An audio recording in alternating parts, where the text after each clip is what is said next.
a, a parte discreta, ou a parte não contínua, né, do espectro do raio-x gerado. A gente vai utilizar um modelo para discutir um pouquinho isso. Depois a gente vai analisar rapidamente as limitações do modelo do Bohr, né? Muitas das limitações que eu vou indicar são a posteriori, né? Agora que a gente já conhece um pouco mais de mecânica quântica, a gente consegue criticar o modelo do Bohr. Eu imagino que só tem um ou dois problemas reais à época que o modelo não dava conta, né?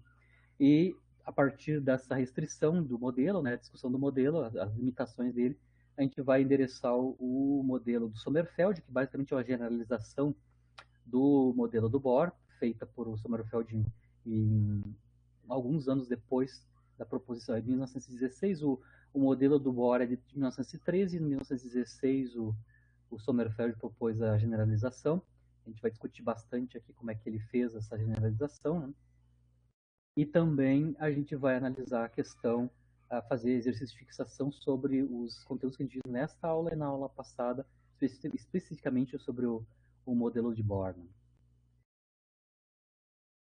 Então, só para resumir, né, o que constitui o modelo de Bohr, basicamente ele está usando, mostrou explicitamente, a gente discutiu no início da aula passada, né, que o modelo de átomo clássico de Rutherford não é estável. A gente calculou, inclusive, a estimativa, né, da ordem de grandeza do colapso, se daria em colapso em dezenas de picosegundos. Isso significa que eu nunca teria, a partir do modelo clássico de Rutherford, eu nunca teria átomos estáveis, né, devido à emissão contínua de radiação via forma de Larmor, né, partículas aceleradas emitindo radiação eletromagnética. Né. O Bohr vai manter basicamente o modelo clássico com órbita circular, né. A única introdução nova é a questão de como é que o átomo emite e absorve a radiação. E aí que está constituída a hipótese ad hoc, né? Então, o átomo vai emitir e absorver radiação através de absorção ou emissão de fótons, né? E esses fótons, claro, têm uma energia que é proporcional à frequência ou comprimento de onda desses fótons emitidos ou absorvidos. É aí que entra a hipótese quântica sobre um modelo que é teórico, que é clássico, né? Então, por isso que é um modelo semiclássico, né? O que ele mostrou é que, com a hipótese de quantização da emissão e absorção de energia via fótons, né, ele consegue agora dar órbitas estáveis para os elétrons, né? Ou seja, eu posso ter transições, mas desde que o elétron chegou numa das órbitas estáveis, ele não mais emite radiação via emissão clássica, né? Ou seja, as emissões são quânticas, então o esperado efeito clássico não deixa de ocorrer, e a gente vai ter então as órbitas estáveis para aquelas energias que te mostrou na aula passada, que o Bohr basicamente mapeou a partir do modelo dele comparado com a forma empírica de Rydberg, né? Ou seja, a dependência nos números quânticos, né? Os inteiros Mn, né? E o inverso da constante de Rydberg, ou a própria constante de Rydberg, né? No caso do hidrogênio, só para lembrar, resumindo um pouquinho que a gente viu na aula passada, no caso específico do hidrogênio, lembrando que o Bohr fez o caso geral para átomos hidrogenoides, né? Qualquer núcleo atômico, desde que eu tenha um único elétron orbitando, né? O caso mais simples disso é o átomo de hidrogênio, né? A gente mapeou os níveis de energia, eles, no modelo do Bohr, eles caem com o inverso do número quântico principal ao quadrado, e existe uma energia menor possível que está associada com a energia do estado fundamental associado àquele átomo, né, de um único elétron. Né. No caso específico do hidrogênio, a energia do estado fundamental a gente calculou explicitamente no modelo do Bohr, né, em termos de constantes físicas, né, isso é da ordem de menos 13,6 eletrovolts. Né. E as outras energias são construídas a partir dela, né, com dependência do inverso do quadrado do número quântico principal. A dependência no inverso do número quântico principal, né, vem basicamente da imposição que o modelo dele tem que respeitar a forma empírica lá, a forma empírica de Rydberg-Higgs, né? A estrutura dos comprimentos de onda ou das frequências tem uma dependência com o quadrado dos números inteiros, né? na forma empírica de Rydberg. Né? A gente mostrou que, no caso da emissão ou absorção de radiação, né, vai emitir um fóton com uma determinada frequência, a energia desse fóton no modelo de Einstein, de Planck, é H vezes Ni, né? Onde Ni é a frequência. A energia desse fóton emitido ou absorvido é basicamente igual à diferença de energia, né? Entre os níveis de energia que o elétron transitou, tanto na desexcitação, né? Ou seja, passar de níveis mais altos para níveis mais baixos, emitindo um fóton de energia Hν, ou na absorção externa de radiação, excitando, né, indo de uma energia mais baixa para uma energia mais alta. Mas igual, a energia do fóton emitido ou absorvido tem a ver com a diferença das energias dos dois níveis eletrônicos que a gente transitou. Se eu quiser escrever a energia do fóton em termos da frequência angular, né, do fóton emitido, a gente pode reescrever isso em termos da frequência angular ômega. O passo aqui é primeiro escrever o H em termos da constante de Planck reduzida, né? Lembrando que H cortado é H sobre 2π, então H pode ser escrito como 2π H cortado, né? E lembrando que 2π vezes a frequência é a frequência angular. Então a gente também pode escrever a energia do fóton emitido como sendo H cortado vezes a frequência desse fóton emitido, né? Frequência angular desse fóton emitido, né? Na transição, né? Explicitamente, em termos dos níveis de energia, né? A gente pode calcular explicitamente quanto é que é essa diferença, né? Por exemplo, na emissão, né? A energia do fóton emitido, a gente mostrou isso na aula passada, né? Basicamente, ele é calculado a partir de constantes físicas, o H cortado C e a constante de Rydberg. Depois, eu só vou comentar que usando um princípio de correspondência, né, o Bohr foi capaz de reescrever, né, a constante empírica de Rydberg em termos de constantes físicas, né, no modelo dele, mas a gente consegue calcular, então, a energia do fóton emitido em termos dos números quânticos principais associados à transição, né? Então, eu vou transitar de um estado Ni inicial, né, para um estado Nf final. Aqui o Ni e o Nf é o número quântico principal, ou são os números quânticos principal, associado ao estado de partida e associado ao estado de chegada.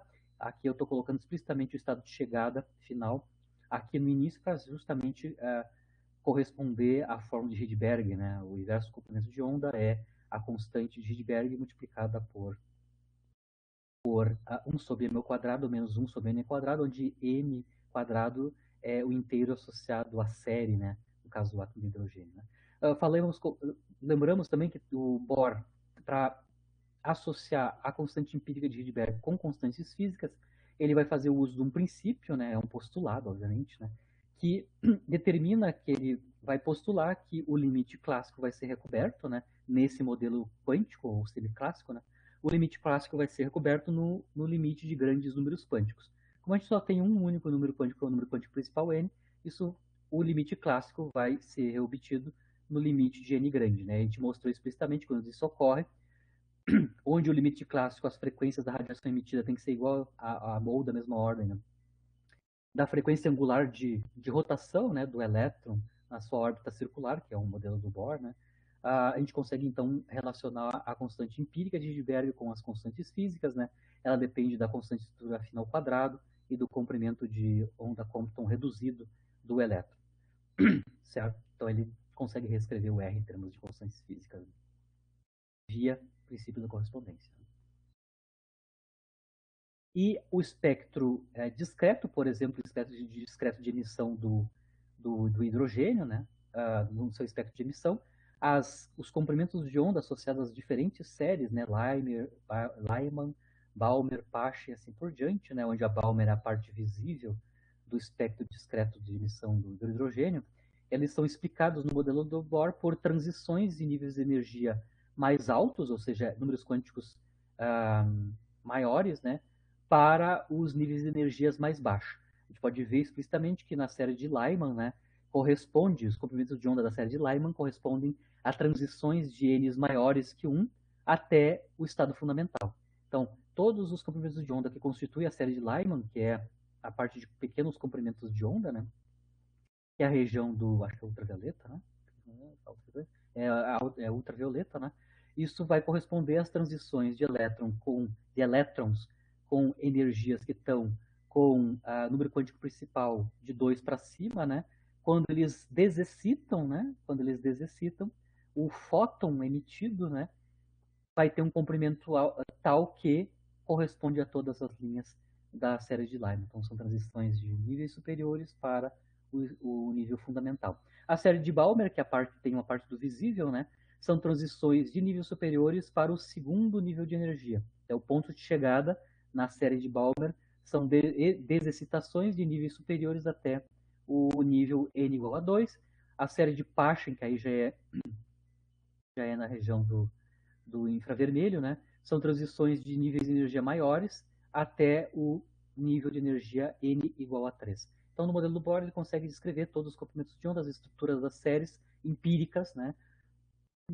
Que são explicados como desexcitações de níveis de energia maiores até os primeiros níveis de energia, né? Os primeiros níveis de energia do elétron nesse modelo quantizado das energias dos elétrons orbitais. Né? A gente analisou basicamente a estrutura de energia na aula passada, mas aqui eu vou continuar a nossa análise do modelo do Bohr, analisando como é que ficam os raios, né, dessas órbitas estáveis. Então, eu tenho um conjunto finito, na verdade, um número discreto né, de valores para as energias. Isso vai significar automaticamente que eu vou ter uma série de raios associados, né, raios associados a essas órbitas estáveis, onde a gente tem estabilidade do elétron no modelo do Bohr.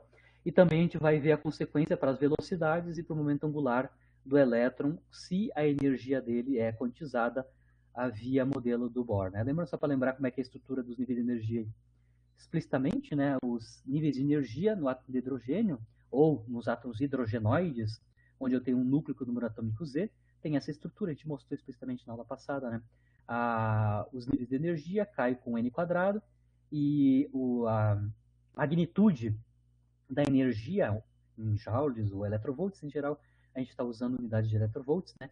No caso geral de um núcleo com um elétron orbitando, né, a dependência é com o número atômico desse núcleo ao quadrado, quadrado da constante de estrutura fina, e isso tudo proporcional, né, multiplicado por a metade, né, metade da energia de repouso do elétron, que é o 511 kV, né, o 511 kevs, né?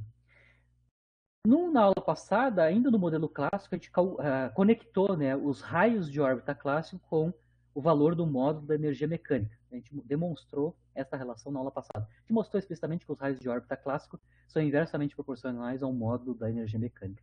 Mas, no modelo do Bohr, a energia mecânica, né, a energia do sistema, é quantizada. Então, significa que os raios de órbita vão ser automaticamente quantizados se a energia é quantizada. Né? Então, a gente vai substituir os valores dos níveis de energia aqui, né? Tomamos o módulo do EN, substituímos o denominador. O que a gente vai obter é que os raios de Bohr, os raios das órbitas estáveis agora são discretos também, né? Agora a dependência do tamanho dos raios com o número quântico é ao quadrado, né? N ao quadrado. Então, eu vou ter um conjunto discreto de raios de órbitas estáveis, né? E a dependência do número quântico principal é com n ao quadrado. O tamanho específico proporcionais a n quadrado, né, para os raios, a quantidade básica, né, qual é que é o comprimento característico básico, basicamente aqui a gente consegue entender, né, que é o comprimento de onda Compton reduzido do elétron dividido por Z alfa, né, onde Z é o número atômico e alfa é a constante de estrutura fina. Só para lembrar, a gente consegue escrever, né, se vocês lembrarem, como é que a gente escreveu o comprimento de onda Compton reduzido do elétron, né? Ele é H cortado C dividido pela energia de repouso do elétron, né? Então a gente consegue, aonde tem massa de repouso aqui nos níveis de energia, a gente consegue escrever isso em termos do comprimento de onda Compton reduzido do elétron, que é a quantidade associada com o comprimento característico aqui, dividido, claro, por Z alfa. Lembrando que alfa é um número pequeno, né? Então, se eu dividindo por alfa, isso vira um número grande, né? 100 vezes, né? 1 sobre alfa é da ordem de 1/100 do comprimento de onda Compton reduzido do elétron. Mas o que a gente consegue mostrar é que no modelo do Bohr os raios de órbita estável são quantizados na forma proporcionais a n ao quadrado, né? Certo? A gente pode calcular qual é que é o raio de órbita, no caso do átomo de hidrogênio, né? Associado ao raio de órbita para o estado fundamental do átomo de hidrogênio, onde o n é igual a 1, né? Lembrando que no átomo de hidrogênio a gente só tem um próton, então o número atômico é 1, né? O raio associado, né? O raio associado ao estado fundamental do átomo de hidrogênio é chamado raio de Bohr, que a gente vai designar por Rb maiúsculo, né? Que nada mais é que é o raio de Bohr para n igual a 1, no caso de z igual a 1, que é o caso do átomo de hidrogênio, né? Então, se z igual a 1 e n igual a 1, no caso do átomo de hidrogênio, o raio de Bohr, que é o raio associado ao primeiro nível de energia que o elétron pode ter, né? É basicamente o comprimento de onda reduzido do elétron dividido pela constante de estrutura fina. Lembrando que o alfa é 1 sobre 37, né? 1 sobre 137. Então, 1 sobre alfa é 1 sobre 37, 137. E a gente calculou explicitamente na aula passada quanto equivale o comprimento de onda Compton reduzido do elétron, né? Em unidades de metros, isso é 3,86, 10 a menos 13 metros. Isso significa que o raio de Bohr é em metros, né? 0,529, 10 na menos 10 metros, ou seja, 0,529 angstroms. Meio angstrom, da ordem de meio angstrom, é o raio de Bohr. O raio de Bohr, então, é o raio de órbita estável para um elétron no átomo de hidrogênio que tem o menor nível de energia, ou a menor energia, né? Ou a energia do estado fundamental, né? Que é a energia de menos 13,6 eletronvolts. Analisamos os raios e, obviamente, a gente pode extrapolar isso para casos de núcleos maiores, que é o caso do átomo de hidrogênio, né? Por exemplo, a gente pode ir para o hélio ionizado, onde o Z é 2 e assim por diante, né? A gente pode analisar os isótopos do hidrogênio também, né? Onde vão manter o Z, mas vão aumentar a massa do núcleo, que a gente vai analisar agora há pouco, já em seguida, né?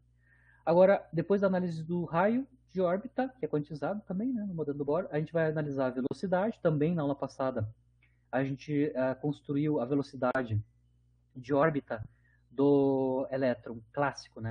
A gente mostrou explicitamente que ele é proporcional à raiz quadrada da módulo da energia mecânica, mas como no modelo do Bohr a energia mecânica é quantizada, né?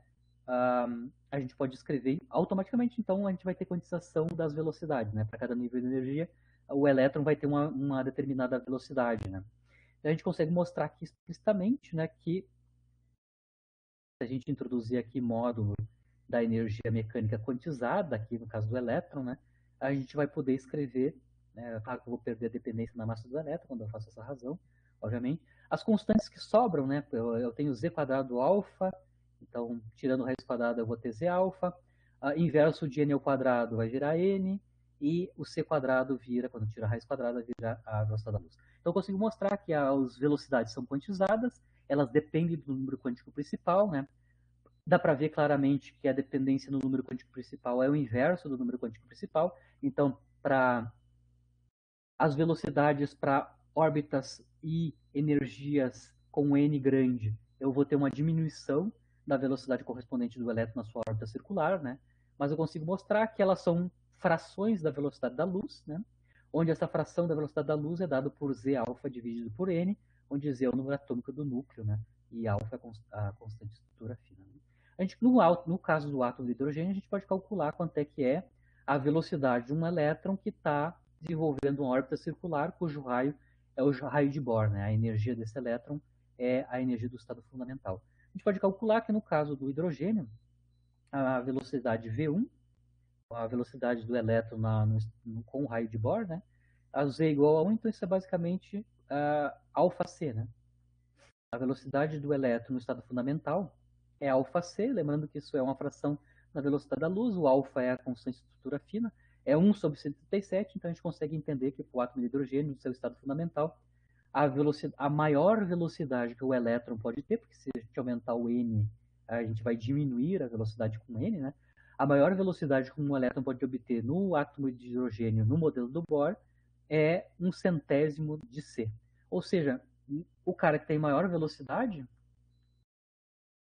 tem velocidades não relativísticas, né? Ele tem fração de 1/100, menos de 1/100 da velocidade da luz. Vai piorar se eu aumentar o n, né? Os caras que estão em órbitas maiores ou raios maiores vão ter velocidades muito menores que 1/100 de c. Então está justificado a análise ser não relativística no caso do modelo do Bohr. A gente não comentou isso, mas quando a gente calculou a energia mecânica, a gente usou a expressão não relativística para a energia cinética, né? e aqui é justificada a posteriori, né? A velocidade quantizada me dá que a velocidade maior no átomo de hidrogênio associada ao estado fundamental é do limite não relativístico, né? Menos que centésimos da velocidade da luz, né?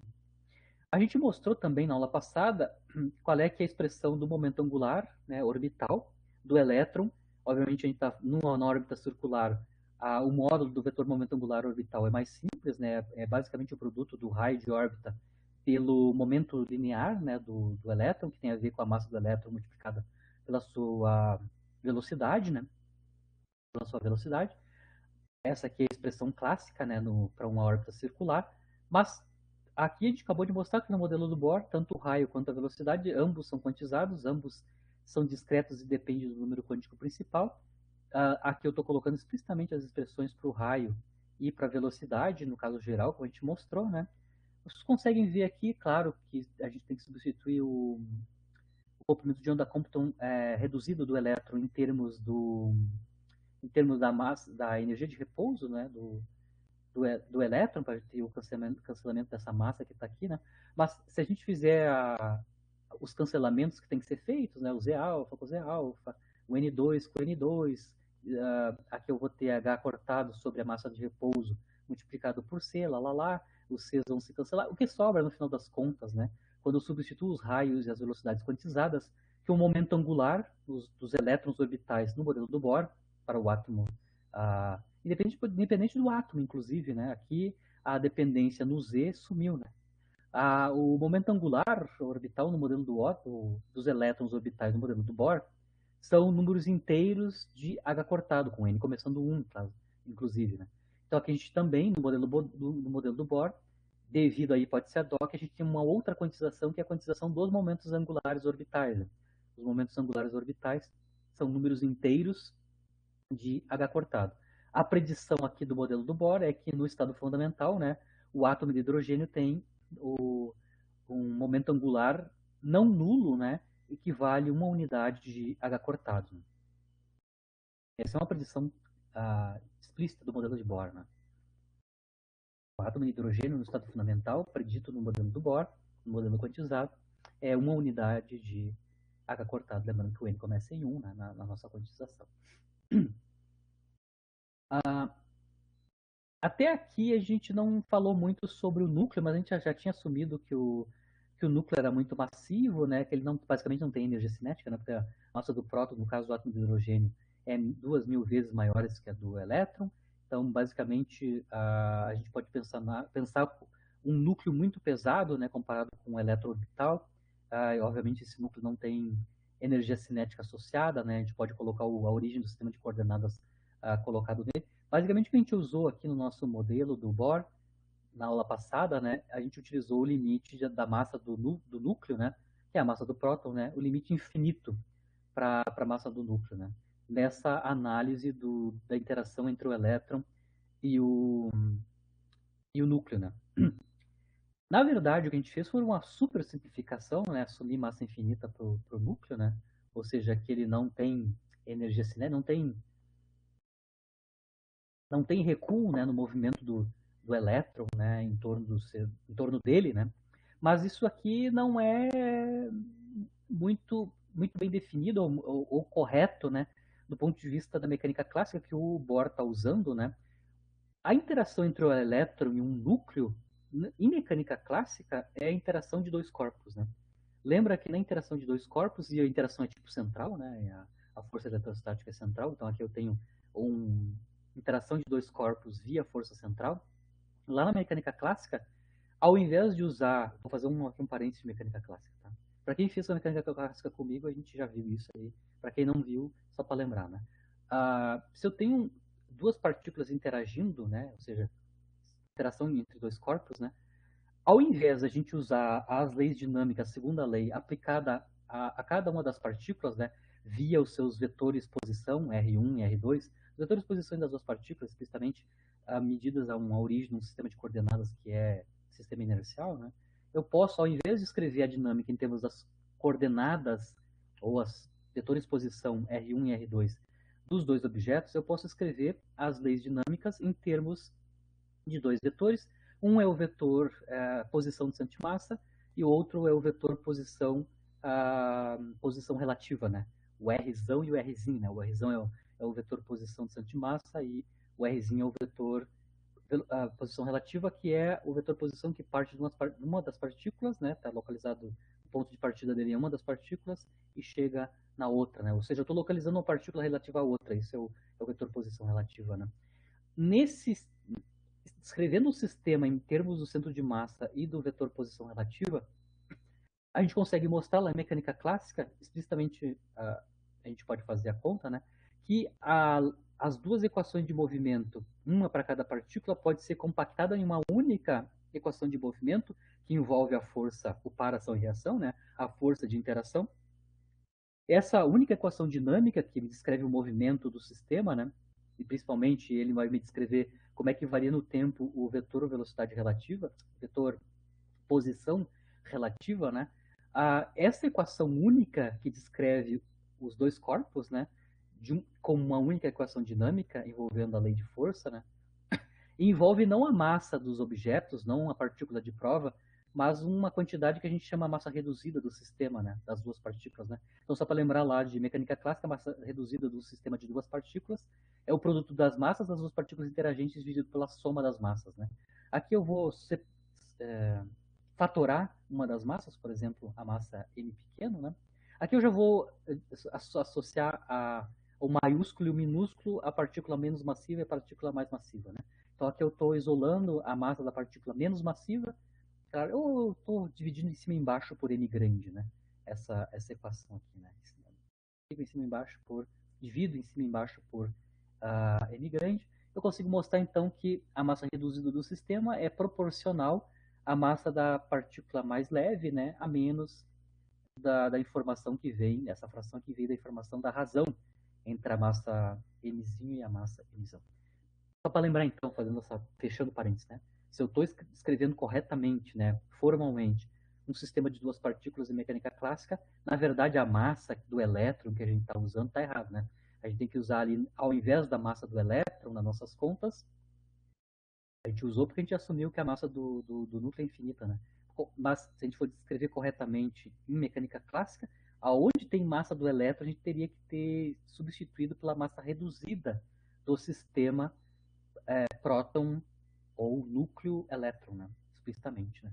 Mas a gente pode mostrar que mesmo no caso realístico, a aproximação que a gente fez, que é assumir que o núcleo tem massa infinita, né? Muito maior, muito mais massivo que o elétron, é uma boa pedida, né? Se eu calcular explicitamente quanto é que é a massa reduzida do sistema elétron-próton, no caso do átomo de hidrogênio, né? A massa reduzida é a massa do elétron multiplicada por uma fração que vai depender da razão entre a massa do elétron e a massa do núcleo, né? Formalmente colocado, né? Se eu multiplicar em cima e embaixo por c quadrado, esta razão, mzinho sobre mzão, obviamente aqui eu posso calcular, né, colocar a razão das energias de repouso do elétron e do próton, né? Então eu vou colocar isso formalmente, né? Eu quero ter massa do elétron, 1 sobre 1 mais a razão das massas, mas eu vou escrever em termos das razões das energias de repouso, né? O elétron a gente já sabe, já está usando há horas, né, quanto é que é a energia de repouso em MeVs, né? É 0,511 megaelectrovolts, né? 0,511 MeVs. A energia de repouso do próton em MeVs é 938,3 MeVs. É quase um GeV, né? Quase um GeV. Falta um pouquinho para dar um GeV, né? Se eu calcular quanto é que dá essa fração, né?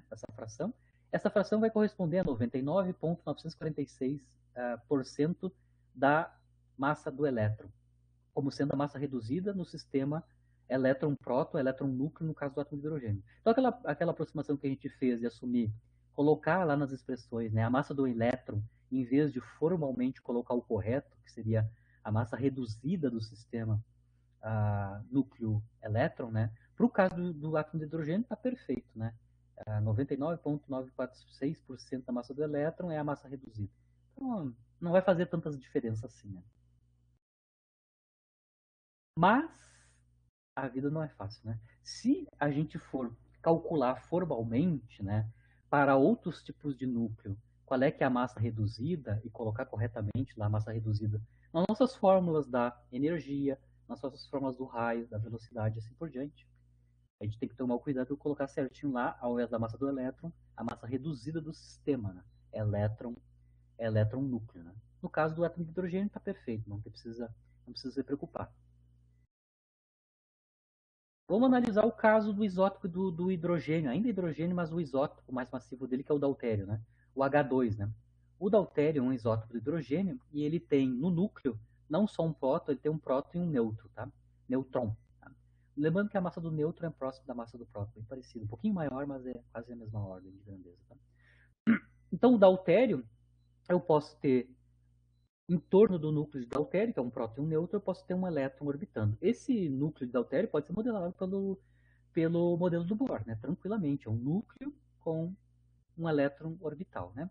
Lembrando que a massa do deutério, né, basicamente, a massa do núcleo do deutério, né, massa do núcleo de deutério, massa do núcleo, a energia de repouso desse núcleo é basicamente 2 vezes a energia de repouso do próton, né? Eu falei que o próton que o nêutron tem uma massa muito parecida com a do próton, né? O nêutron tem uma massa muito parecida com a do próton. A massa do próton é 938, 2 vezes isso é da ordem de 1800 e pouco, né?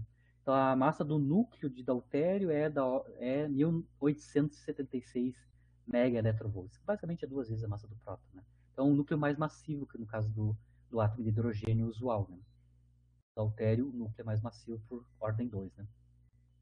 Se eu fosse calcular, no caso, um elétron orbitando em torno do núcleo de deutério, né, no caso do H2, né, qual é que seria a massa reduzida do sistema?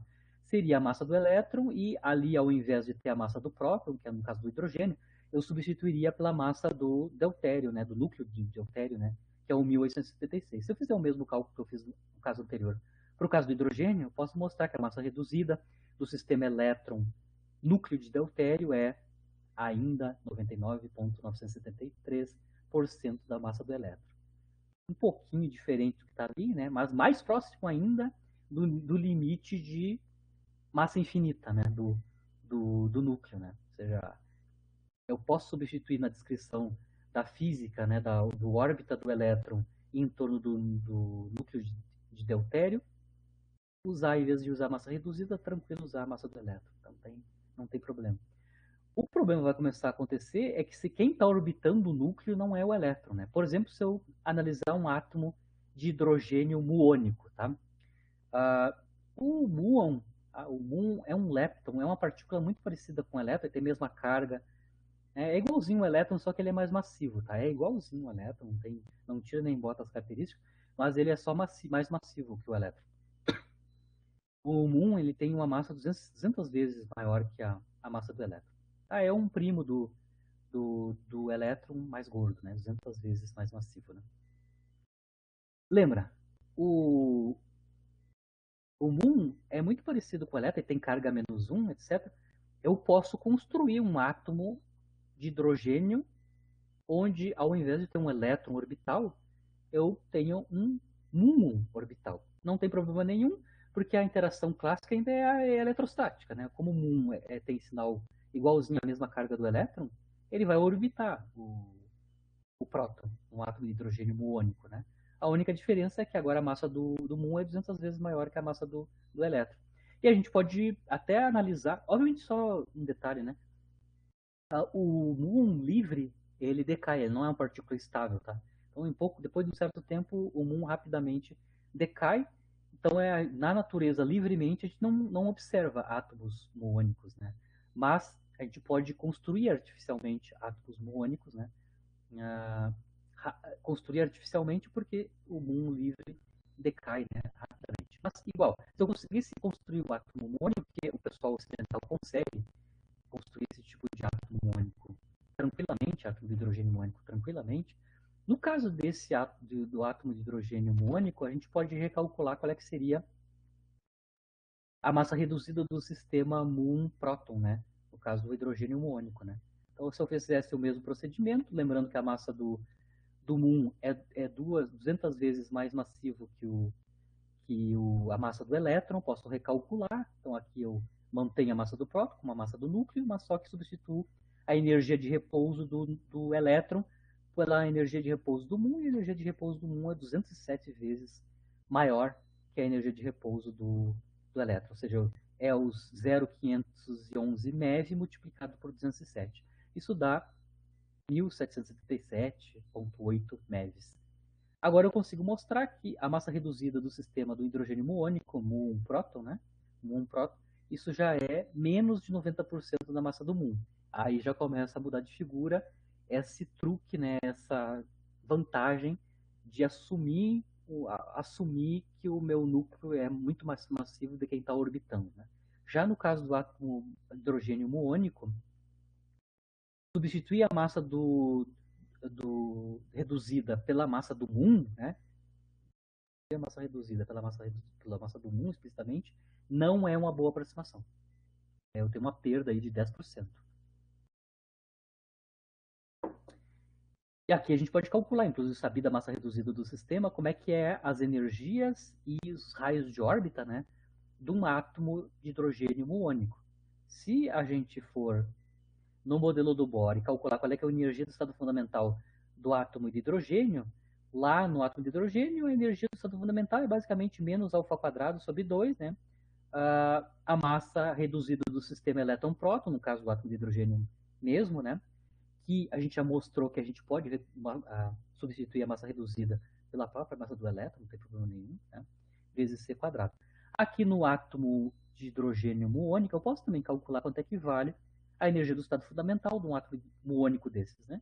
É só substituir no modelo do Bohr a massa reduzida pela massa reduzida do sistema muon-próton, né? A gente pode calcular explicitamente, né? A gente já sabe quanto é que é a massa reduzida, ela é menos de 90% a energia de repouso do... Ou seja, massa reduzida por C2, isso é basicamente 90% da energia de repouso do muon, onde a energia de repouso do muon é 207 vezes maior que a energia de repouso do elétron. Né? Calculando explicitamente, numericamente, né, a gente consegue mostrar que a energia do estado fundamental de um átomo hidrogênio muônico é 2,54 keV. Ou seja, um muon num átomo de hidrogênio muônico é muito, muito, muito mais ligado que um elétron num átomo de hidrogênio. Né? A energia do estado fundamental passa de dezenas de eletrovolts para unidades de 1000 eletrovolts, né? Na ordem de kevs, passa de eletrovolts, dezenas de eletrovolts para milhares de eletrovolts. Então, aqui no caso do hidrogênio muônico, a energia do estado fundamental é muito maior, devido que a energia reduzida, a massa reduzida do sistema é da ordem da energia de repouso do muon, né, que é mais massiva que a do elétron. Os raios de órbita, se eu estou analisando esse átomo de hidrogênio muônico, né, como os raios de órbita no modelo do Bohr são inversamente proporcionais à massa reduzida do sistema, na verdade no nosso modelinho era o inverso da massa do elétron, né, mas lembrando que no caso mais formal ali na massa do elétron tem que substituir pela massa reduzida, né? Se eu fosse calcular qual é que é o raio associado, né? O raio de Bohr, né? O raio de Bohr associado a esse átomo de hidrogênio muônico, formalmente, né? Posso mostrar explicitamente, né, que o raio de Bohr, por caso do átomo de hidrogênio muônico, onde o muon está ligado com o próton e não o elétron, né? É da ordem de 0,285 picômetros, onde pico é 10 a menos 12, né? Lembrando que no átomo de hidrogênio o raio de Bohr é meio angstrom, né? Eu tenho 10 a menos 12 para 10 a menos 10. Ou seja, o raio de órbita, raio de Bohr, para o muon, né, no átomo de hidrogênio muônico, é muito menor que no caso do hidrogênio comum. Né? E energias maiores, né? Ele é mais ligado que no caso do hidrogênio comum, né? Usual, onde o elétron está ligado. Isso aqui é só para a gente brincar um pouquinho, só para levar em consideração, quando a gente está fazendo cálculos formais, né, no modelo do Bohr, aonde a gente tem massa do elétron, na verdade, a gente tem que substituir pela massa reduzida do sistema elétron-núcleo. Né? Eu consegui mostrar numericamente que para o próton, ou seja, para o hidrogênio, para o deutério e, obviamente, para os núcleos mais massivos, a hipótese de que a massa reduzida é exatamente a massa do elétron está bem, né? Explicitamente. Para núcleos maiores, né? Para núcleos maiores também vai funcionar cada vez melhor, né? Porque esses núcleos vão ter maior massa, né? Se eles vão ter maior massa, isso aqui vai cada vez mais próximo, vai ficar cada vez mais próximo da unidade. o negócio muda de figura quando, claro, a gente não tem elétrons e tem muons orbitando os núcleos, que são esses átomos artificiais, né? São construídos artificialmente. Então é só para lembrar que tem que levar em consideração que lá na massa do elétron, na verdade, formalmente a gente teria que colocar a massa reduzida do sistema elétron-núcleo, né? Aqui, lembrando quando a gente analisou o espectro de raio-x gerado, lembrando como é que eu gero o raio-x, né? Eu colido elétrons altamente energéticos, né? Contra materiais, né? O espectro do raio-x emitido tem duas componentes, né? Tem a parte contínua do raio-x gerado, basicamente é a radiação emitida por freamento dos elétrons, né? Então, com os elétrons freiam, eu tenho devido à fórmula de Larmor, né? Partícula carregada, acelerada ou desacelerada, emite radiação. Então, eu tenho uma parte de radiação que é contínua, raio-x no contínuo, que vem do freamento dos elétrons. E lembra, sobre o espectro contínuo, tinha picos, né? Picos onde tinha energia, ou seja, picos no espectro, com esses picos aconteciam com energias muito bem definidas, superposto ao espectro contínuo, né? Que vem do Weber-Stralon, né? O espectro contínuo, a gente até analisou o limite, a gente mostrou que tinha uma energia ou uma frequência limite que tem a ver com os fótons de raio-x, que estão associados com os elétrons, né, que converteram toda a sua energia cinética, né, em fóton, né, na forma de fóton. Né? Então a gente conseguiu mostrar até o limite do espectro contínuo do raio-x gerado associado com esses fótons que têm a maior frequência ou a maior energia, ou seja, a conversão total da energia cinética em fótons, né, com uma determinada frequência. Aqui a gente vai usar o modelo do Bohr para analisar a parte dos, não a parte contínua, mas de onde é que vem, né, de onde que vem, do ponto de vista de explicação microscópica, né, de onde é que vem aqueles picos, né, aqueles picos no espectro com uma energia bem definida. Na verdade, eu já adiantei, né, é a interação, aqueles picos vêm da interação do elétron, né, que está acelerado, ele é capaz de, então, ejetar, ele é tão energético que ele é capaz de ejetar elétrons internos do material que ele está quicando, né, quando ele ejeta, né, elétrons do material, isso se chama ionização, né? Ou seja, arrancar elétrons internos de um átomo via campo externo ou partícula externa, isso se chama ionização, porque justamente quando tu tem um átomo neutro e tira um elétron ou vários elétrons, ele deixa de ser neutro e vira um íon, né? Explicitamente, né? Com carga positiva, íon positivo, né? Então, esse processo de arrancar elétrons por esses elétrons energéticos, né?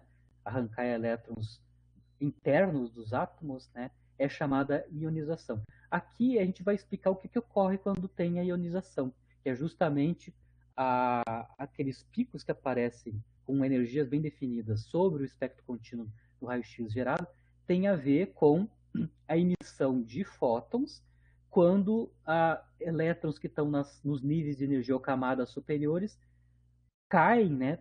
Caem para cobrir o buraco que foi deixado pela ejeção de um elétron mais interno, né? Numa camada mais inferior, certo? Então aqui, no caso do modelo do Bohr, a gente consegue entender por que eu tenho emissão de raio-x ou de fótons, né? Com uma energia muito bem definida, inclusive define o material, né?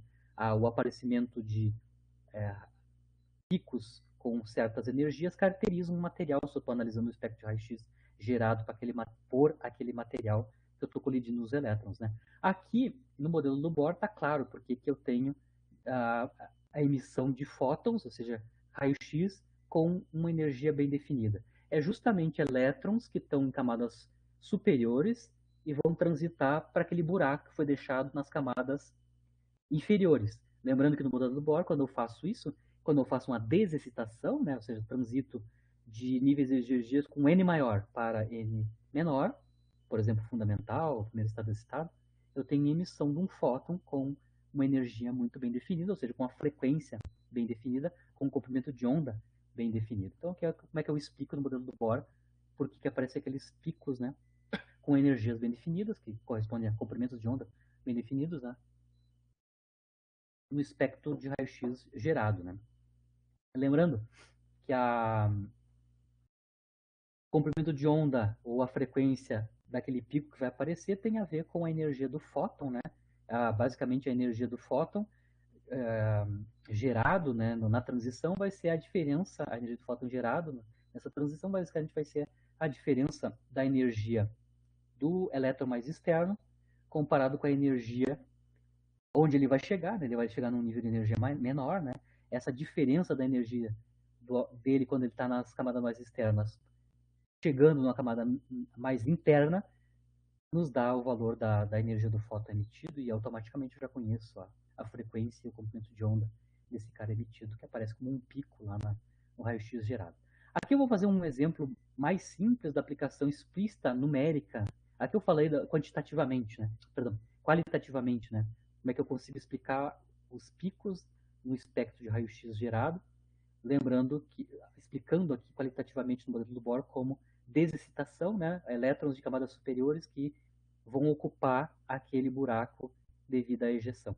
Agora eu vou calcular explicitamente, né, como é que ficam as frequências desses fótons emitidos e a relação deles, né, essa frequência desses caras que vão aparecer como picos no raio-x gerado, qual é que é a relação deles com o tipo de transição que está ocorrendo e a dependência no material, né?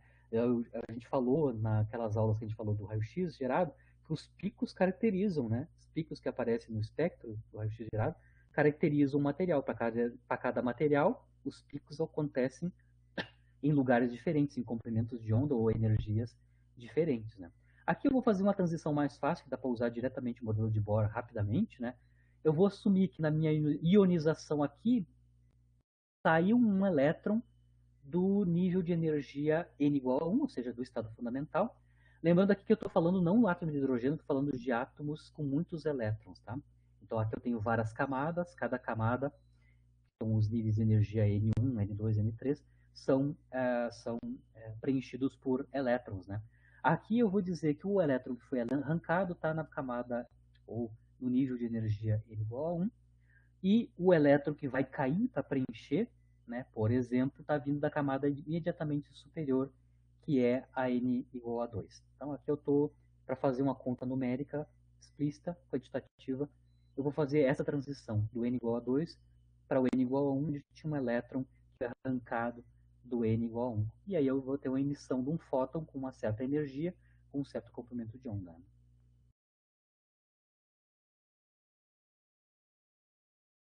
Lembrando aqui, né, que os elétrons que estão nas camadas superiores, né, não vão interferir basicamente aqui nesta transição. Então, só nos interessa aqui a interação desse elétron que vai cair com a carga efetiva que ele enxerga, né? Para saber qual é a carga efetiva que esse elétron vai descer de nível, né, vai enxergar, a gente vai ter que lembrar que os elétrons, nos seus diferentes níveis de energia, lembrando química por enquanto, né, que os elétrons obedecem ao princípio de discussão de Pauli, né? Ou seja, dois elétrons não podem ocupar o mesmo estado de energia, né? Isso significa que para cada nível de energia N, eu só posso colocar dois elétrons, né? Eu diferencio um do outro, o estado de um do outro, pela projeção do spin, né? Então a gente vai ver o que é spin mais adiante, né? Mas é só para lembrar que, pelo princípio de exclusão de Pauli, para cada nível de energia N, eu só consigo colocar dois elétrons, né? Pelo princípio de exclusão de Pauli. Então, no N igual a 1, num átomo neutro, né? Se eu tenho um átomo com muitos elétrons, no N igual a 1, eu só consigo colocar dois elétrons. Então, num átomo neutro, que está sendo picado, né, por elétrons externos, né? Na camada N igual a 1, ou no nível de energia N igual a 1, eu tenho dois elétrons, né? E vai vir um cara, vou arrancar um deles, um desses dois, sobra um ainda, né? E o cara que está no N igual a 2, um elétron que está no N igual a 2, desce. Tá? Quando ele desce, ele emite fóton com uma determinada energia e automaticamente com uma determinada frequência e comprimento de onda, né? Ah, obviamente, quando ele desce, esse cara que está no N igual a 2 desce para ocupar o nível de energia mais baixo, certo? A carga efetiva que ele enxerga não é só a carga do núcleo, positiva Z, né? Ele também enxerga a carga do elétron que ainda está lá na camada n igual a 1. Lembrando, eu tenho o núcleo, eu tenho a camada n igual a 1, que tinha 2 elétrons, mas agora foi retirado 1 devido à ionização, mas ainda tem um elétron lá, certo? Esse elétron da camada n igual a 2, quando desce, ele enxerga uma carga efetiva, né, total, quando ele está descendo, ou a força colombiana efetiva que ele vai sentir, não é só a carga do núcleo, é a carga do núcleo mais a carga do elétron que ainda está lá na camada n igual a 1 para átomos neutros de muitos elétrons. Né? Então a carga efetiva que esse elétron que está transitando do n igual a 2 para cobrir o buraco na camada n igual a 1, ou nível de energia n igual a 1, enxerga essa carga efetiva, que eu estou chamando de Q maiúsculo, né? É a carga do núcleo mais a carga do elétron que ainda está lá, né? O cara da dupla para obedecer o princípio de exclusão de Pauli. Lembrando que esse elétron que está descendo, para todos os fins, se a gente considerar a interação dele com os elétrons da sua camada n igual a 2 e as superiores, né? E as superiores, lembrando que a interação colombiana cai com o inverso quadrado da distância, né? Lembrando que as órbitas são quantizadas, caras que estão em níveis maiores de energia estão com distâncias radiais maiores, no modelo semiclássico do Bohr, comparado com um n igual a 2. Então a gente pode desconsiderar as interações colombianas desses elétrons de camadas superiores com o cara que está no n igual a 2. Né? Então só a interação dele que vale é a interação dele com o núcleo e com o elétron que ainda está lá na camada n igual a 1, né? De energia n igual a 1. Esse cara eu posso modelar na transição dele, na caída dele de n igual a 2 para n igual a 1, eu posso pensar que isso é um átomo de hidrogênio, né? Onde o meu núcleo agora tem carga Qzão, que é Z menos 1 carga eletrônica, ou seja, é Z, que é a carga do núcleo, mais a carga do elétron, que está lá ainda, né? Posso pensar que isso é um átomo de hidrogênio, né? Onde a carga do núcleo é aquela carga Q maiúscula ali. E aí eu estou transitando um único elétron, transitando do n igual a 2 para o n igual a 1, estado fundamental. Certo? Lá no modelo do Bohr, ele consegue escrever quanto é que é a constante de Rydberg para um núcleo de número atômico Z. Né? Se o meu núcleo atômico efetivo, né, nessa minha caída desse elétron da n igual a 2, tem uma carga que é Z menos 1e, né, lá no modelo do Bohr a gente consegue calcular quanto é que é a constante de Rydberg associada a ele. Lembrando que mostramos na aula passada, né, que a constante de Rydberg para um núcleo de número atômico Z, né, é Z quadrado multiplicado pela constante de Rydberg por causa do hidrogênio. No caso aqui, esse elétron que está transitando do n igual a 2 para n igual a 1 enxerga um núcleo que tem uma carga efetiva que é Z menos 1e. Então eu posso pensar que ele está enxergando um núcleo que tem número atômico Z menos 1, certo? Onde Z é o Z original do átomo neutro, e o menos 1 aqui está vendo do aquele elétron que está orbitando e está blindando um pouquinho, né, o núcleo original. Mas basicamente eu consigo predizer qual é que é a constante de Rydberg para o núcleo efetivo que esse elétron está caindo, né, tá transitando. Né? Se eu conheço a constante de Rydberg para esse núcleo efetivo, eu consigo calcular, via a fórmula de Rydberg, né, que o modelo do Bohr automaticamente satisfaz, né? Lembrando que na forma de Rydberg, a gente consegue relacionar o inverso do comprimento de onda, né, numa transição, com os números quânticos associados a essa transição. Né? Ou seja, o inverso do comprimento de onda é a constante de Rydberg, que agora eu estou calculando ela no modelo do Bohr, e 1 sobre os números quânticos associados à transição, chegada e partida. Né? A partida é do n igual a 2, a chegada é n igual a 1. Tá? Então, estou calculando explicitamente com um elétron que está descendo, dá 2 para 1, ele enxerga um núcleo que não é original, ele está blindado por uma carga eletrônica adicional, mas a fórmula de Rydberg é isso, claro, usando a fórmula para a constante de Rydberg para um núcleo qualquer via Bohr. Né? Lembrando que o inverso do comprimento de onda é basicamente a frequência desse fóton emitido, né, na transição dividido por C, né, explicitamente. Né. Então aqui a gente consegue calcular explicitamente quanto é que é RZ e a fração que vai aparecer devido à transição de n igual a 2 para n igual a 1. Né? Isso vai dar, escrevendo o RZ aqui explicitamente, isso vai dar, então, z menos 1 ao quadrado, vezes a constante de Berg do hidrogênio, e 3 quartos como um fator que vem aqui dos números quânticos da transição, que é n igual a 2 para n igual a 1. Tá? Então, nesse modelinho simplório, né, usando o modelo do Bohr, para efetivamente mostrar qual é, a relação da frequência do fóton emitido com os números quânticos na transição, né? A gente consegue mostrar nesse modelo simples, se a transição é 2 para 1, né? N igual a 2 para 1, a gente consegue mostrar aqui explicitamente, né, que a raiz quadrada da frequência do fóton emitido, né, é proporcional a z menos 1, onde z é o número atômico do núcleo original, né, do átomo neutro, né, a raiz quadrada de 3 quartos vezes a velocidade da luz, que vai vir daqui para lá, né, e a constante de Rydberg, a raiz quadrada dessas quantidades. Né? Lembrando que o 3 quartos tem a ver com o uso dos números quânticos para calcular essa razão fracional aqui. Né? Certo? Então, uma predição simplória do modelo do Bohr, aí é quantitativo mesmo, né? Se eu estou modelando a transição via modelo de Bohr, a raiz quadrada da frequência do fóton emitido, que deve aparecer como um pico lá no espectro do raio-x gerado, né? Ele depende aqui explicitamente, quantitativamente, em duas propriedades, uma do material e uma da transição, né? Ou a frequência, ou o comprimento de onda do fóton emitido na transição depende do material, tá? Ou seja, dependendo do número atômico Z, do núcleo original, que o elétron lá, o acelerado, vai quicar e arrancar, né, vai ionizar ele, está aqui posto. Certo? A frequência vai depender do material, na forma do número atômico do átomo desse material. E a outra coisa que depende também é de que transição está ocorrendo, que tipo de transição ocorreu.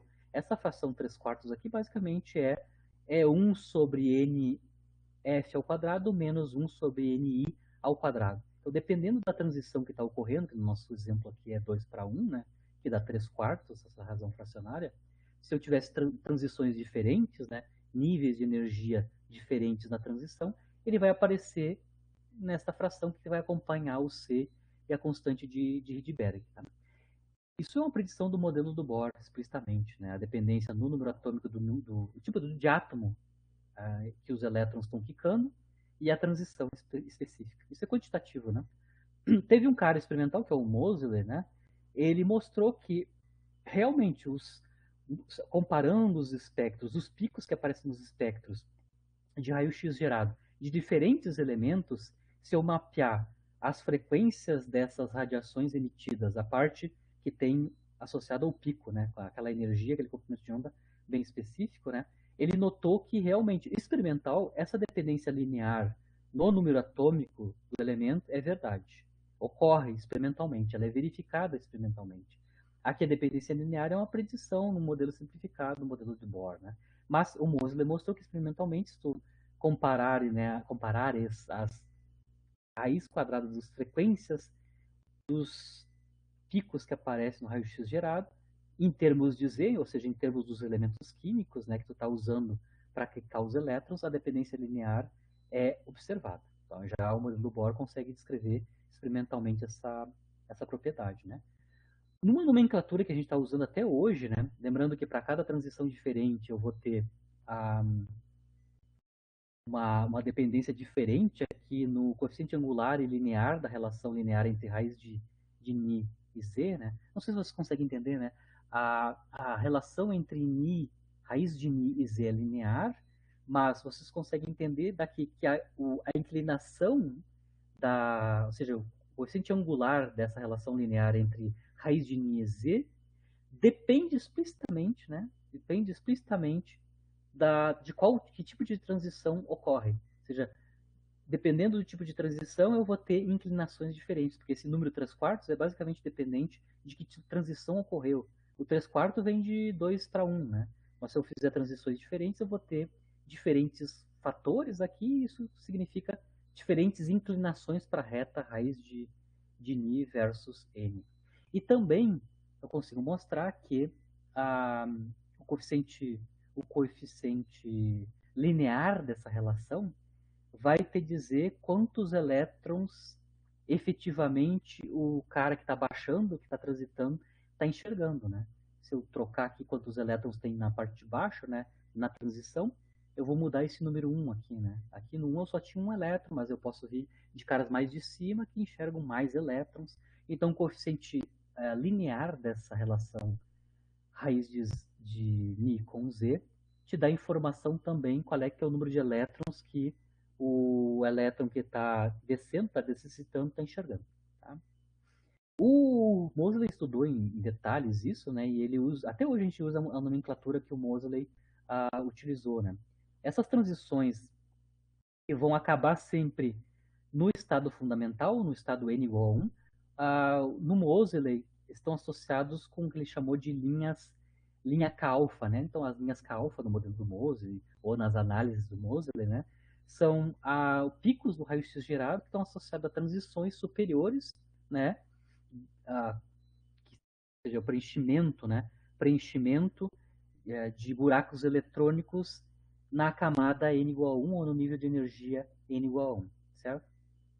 As outras são transições que o Moses chamou de K-alfa, perdão, K-beta e L-alfa, são transições que vêm da parte de cima, né, para níveis superiores, né, além do 2, né, por exemplo, eu posso transitar do n igual a 3 para o n igual a 1, né, também chegando no primeiro nível de energia, né. Isso, na nomenclatura do Moseley, são as linhas K-beta, e as linhas L-alfa, na notação do Moseley, são as transições de n igual a 3 para n igual a 2. Eu estou falando de linha K-alfa, K-beta e E, porque são linhas mesmo, são retas com diferentes inclinações, né? As inclinações dependem das transições, como eu comentei aqui com vocês, tá? Aqui eu estou mostrando explicitamente no nosso caso, né, que é a transição n igual a 2, né, transitando para o n igual a 1 devido a um buraco que existe da ionização de um dos elétrons que estão na camada ou no estado de energia n igual a 1, né. Esse cara cai, quando ele cai, ele emite um fóton, o fóton vai ter um comprimento de onda muito bem definido, que a gente consegue determinar, e vocês conseguem ver que a frequência desse fóton emitido tem a ver com o material, né, na forma do número atômico do material. Aqui está o núcleo ZE original, né? Tem a emissão, né? Esta linha essa transição que a gente está modelando aqui, fazendo explicitamente a conta, né? É o que o Moseley chama de linhas K-alfa, né? Onde eu estou transitando de n igual a 2 para n igual a 1. Aqui eu estou fazendo a representação da dependência de Z com raiz quadrada de Ni, né? Em Hertz, ou raiz quadrada de Hertz, né? Em termos de Z, né? Obviamente a inclinação, como eu comentei com vocês, vai depender do tipo de transição, porque a inclinação tem que a ver com essa fração, né? E essa fração que está aqui tem a ver com de quais níveis eu estou transitando, né? Qual é o nível que eu saí e qual é que é o nível que eu cheguei, ou seja, que tipo de transição está ocorrendo na ionização, né? Como resultado da ionização. E o coeficiente linear da reta tem a ver também, além da transição, também tem a ver com o número de elétrons efetivos que o cara que está descendo enxerga. E aí o Moseley, no início dos 1900, estudou em detalhe as linhas, né? O que ele chama de linha, na verdade, são as retas que aparecem na relação linear entre Z e raiz de Ni, né? Explicitamente, que consegue ser explicado quantitativamente no modelo do Bohr tranquilamente, né? Claro, simplificação, mas a gente consegue entender claramente por que a gente tem essa dependência linear entre Z e a frequência do raio-x emitido, né? Como sendo dependente do material e também do que tipo de transição está ocorrendo, né? Explicitamente. Então é uma última aplicação do modelo do Bohr. Ainda a gente pode explicar outras coisas, como o raio-x gerado, a parte dos picos, a gente pode usar o modelo do Bohr para entender quantitativamente, né, o que está acontecendo, por que tem aqueles picos, por que a frequência daqueles, por que o comprimento de onda daqueles picos tem esse valor explicitamente, e a gente consegue entender qual é a relação deles com o elemento químico que os elétrons estão dando, né, e arrancando, ionizando, e a desexcitação dos fótons que aparecem nos picos lá no espectro do raio-x gerado. Aqui eu vou falar rapidamente sobre as limitações do modelo do Bohr, como a gente está analisando o modelo do Bohr explicitamente, né? Claro que muitas das limitações que eu vou mostrar aqui são a posteriori, né? Ou seja, depois que eu sei a mecânica quântica ondulatória de Schrödinger, né, eu posso fazer uma análise crítica do modelo do Bohr. Mas a maior parte aqui ainda é crítica posteriori, né? Uma limitação explícita do modelo do Bohr, como ele é um modelo semiclássico bem simples, onde as órbitas são circulares, né? Tá claramente, obviamente, o ponto de partida dele é que eu tenho uma interação entre o elétron e o núcleo que é colombiana, né? Se eu colocar mais elétrons, ou seja, se eu tentar usar o modelo do Bohr para átomos de muitos elétrons, né? Cai por fora os pressupostos básicos do Bohr, né? Ou seja, ele quer só uma interação colombiana entre o elétron e o núcleo, né? Não interação com mais elétrons. Né? Então, o modelo do Bohr basicamente só descreve átomos de um único elétron. Isso é verdade para o átomo de hidrogênio, ou átomos que a gente chama de hidrogenoides, né? Onde eu tenho um núcleo e um único elétron orbitando. Átomos hidrogenoides que eu posso mencionar para vocês, por exemplo, o hélio ionizado. O hélio neutro tem dois elétrons, né? O número atômico do hélio é Z igual a 2, tem dois prótons, né? O núcleo de átomo de hélio neutro tem dois elétrons. Se eu arrancar um elétron, eu tenho um átomo de hélio ionizado. O átomo de hélio ionizado só tem um elétron orbitando o núcleo de hélio. Isso é um átomo hidrogenoide e pode ser modelado pelo modelo do Bohr, certo? O deutério que eu mostrei também eu posso modelar pelo modelo do Bohr tranquilamente, né? É um elétron orbitando um núcleo que tem um próton e um nêutron e assim por diante, né? Posso lítio duplamente ionizado também. O lítio tem Z igual a 3, né? Lítio duplamente ionizado, posso usar o modelo do Bohr tranquilamente para explicar os movimentos do elétron orbital, né? Isso é uma limitação específica do modelo do Bohr, né? A outra limitação é que no modelo do Bohr ele explica que pode ocorrer transições de níveis de energia maiores para níveis de energias mais baixos por emissão de fótons, mas só que ele não quantifica quais são as transições mais prováveis e as menos prováveis e talvez até dizer que alguma é proibida ou não por uma determinada lei. A probabilidade de transição, a taxa de transição entre níveis, o modelo do Bohr não é capaz de dizer, né? Ele só mostra quais são os tipos de transições possíveis. Agora, se uma é mais provável que a outra, isso está fora do contexto do modelo. O que eu quero dizer é que na mecânica quântica atual, né, ou na mecânica quântica do próprio Schrödinger, né, ondulatória de Schrödinger, a taxa de transição, ou seja, qual é que é a probabilidade de ocorrer um determinado tipo de transição, essa probabilidade é calculável, né? Mas no modelo do Bohr, não. Tá? Então, como eu estava comentando com vocês, é uma crítica a posteriori, né? Crítica a posteriori. O modelo do Bohr não é capaz de nos dizer quais são as taxas de transição entre níveis, quais são as probabilidades de transicionar entre um nível e outro, certo? A gente pode falar também a posteriori, que é usando a mecânica quântica ondulatória do Schrödinger, né, que o raio de órbita no modelo de Bohr, né, lembrando que o raio de órbita é raio clássico, né? O Bohr está usando um modelo semiclássico, onde o raio de órbita é um raio clássico de órbita, né? Ele é quantizado, mas ainda continua tendo a ideia de órbita clássica, né? Naquela órbita estável, é o raio clássico de órbita, né? O elétron orbitando no seu movimento circular, né? Lá no modelo de mecânica ondulatória, que a gente vai ver mais para o final do curso, na segunda metade do curso, né? A gente vai associar esses raios de órbita do Bohr, na verdade, como valores médios da posição radial do elétron. Mas isso é uma crítica posterior. Aqui sim, aqui é a única crítica que tem consistência experimental que tu pode comparar e mostrar que o modelo do Bohr dá a resposta errada. Né? Eu acabei de mostrar quando a gente quantizou a consequência do modelo Bohr, a quantização do momento angular no átomo de hidrogênio, né?